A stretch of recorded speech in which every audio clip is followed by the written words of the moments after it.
Okay, so I've had a couple of you guys have noticed that I ride this particular horse a lot. Luke is his name. He is a Mustang. If you'll turn and look, if you want to close up on this stamp here, Brian.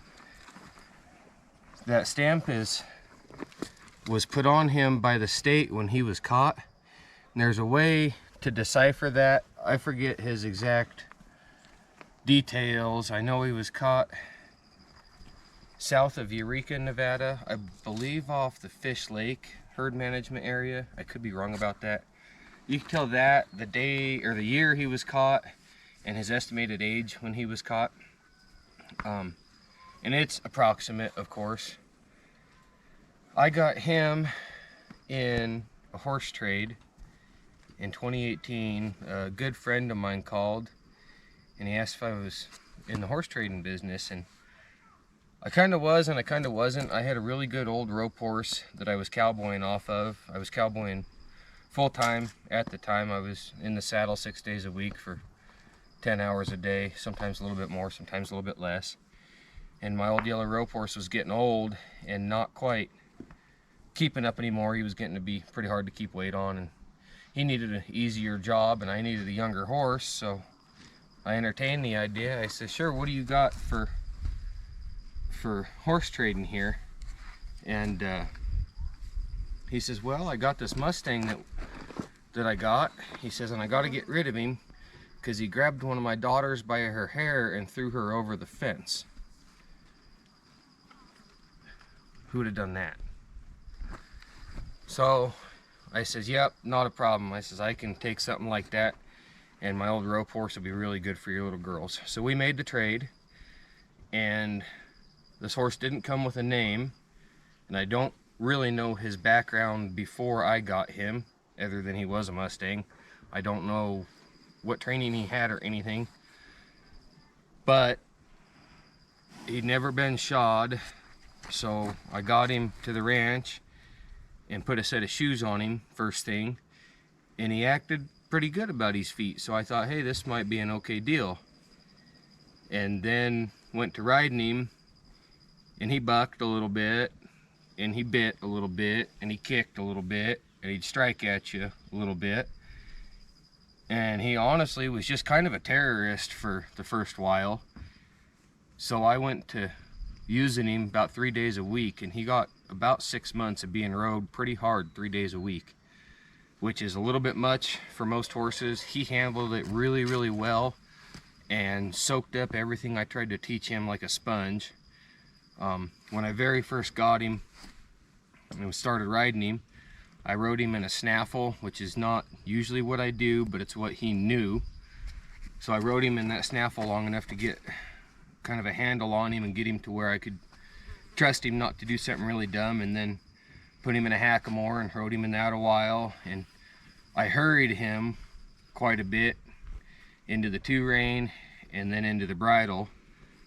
That process should take several years, and I hurried it along with him, honestly, because he learned he could run through a hackamore, which is a fault of mine, not his.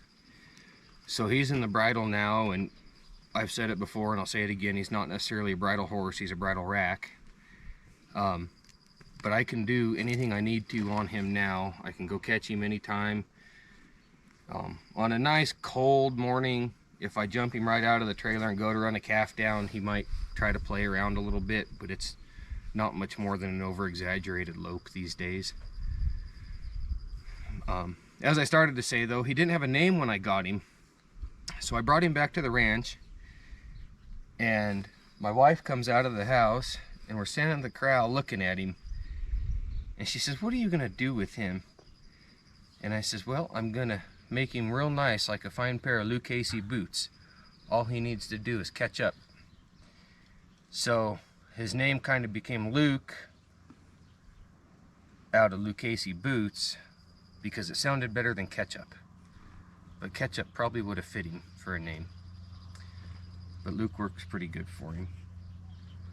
So he is quite a bit older than we thought when I first got him. When I first got him in 2018, we thought he was 7, and that was off by quite a ways because my vet mouthed him about 2 years ago and said that he, according to his teeth, is closing in on 20 then, so that makes him closing in on 21 or 22 now, which is getting up there in age, but he's got a lot easier life now. I don't ride him that hard anymore, and especially with my colts coming on, his workload's definitely getting less.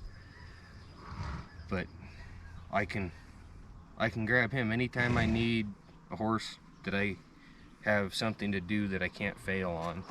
So if I got yearlings to doctor or calves or something like that where I need something a little bit savvier than a colt, he's my go-to guy. He's quite the character, really. He's a lot of show. He'll snort and get wide-eyed at things that he's seen a million times. He still doesn't care for little kids. I've got a 11-month-old daughter, and she sat on him with me on him a couple times, and he's minded his manners around her, but I can tell he's not too impressed with her. I've had other people ride him at brandings, and he's not automatic by any means. You got to drive him to everywhere you go on him. He's just kind of reliable. When I was still riding him, one of my favorite stories about him is when I was still riding him in a hackamore. I was out on the desert, and he was getting pretty gentle and pretty trustworthy by then. And I had a whole bunch of great big long carrots at camp with me that trip. And the cow boss at that ranch had figured out that Luke would sell his soul for a carrot. He loves them. He's not too crazy about apples, but carrots are his gig. So I saddled him that morning, and I was eating a carrot for breakfast because I didn't want to cook breakfast, and gave him the bud of the carrot, about that long, pretty good chunk of it. He took it, and I didn't think nothing of it, and I went back in and finished my coffee and closed my camp up for the day, and come back out and put his hackamore on, and we took off. It was in the summer, and that was just a little bit after sun up, so it was fairly early. And we started our circle, and probably 10:30 or 11 in the morning, I'm standing on this ridge looking down in this canyon to see where some cattle were and just checking things. And I hear crunch, crunch, crunch. He'd pecked that carrot for 4 or 5 hours and finally decided to eat it. And it just kind of made me laugh. And I've always thought, you know, hey, he thinks ahead, because he knew he was going to need lunch that day.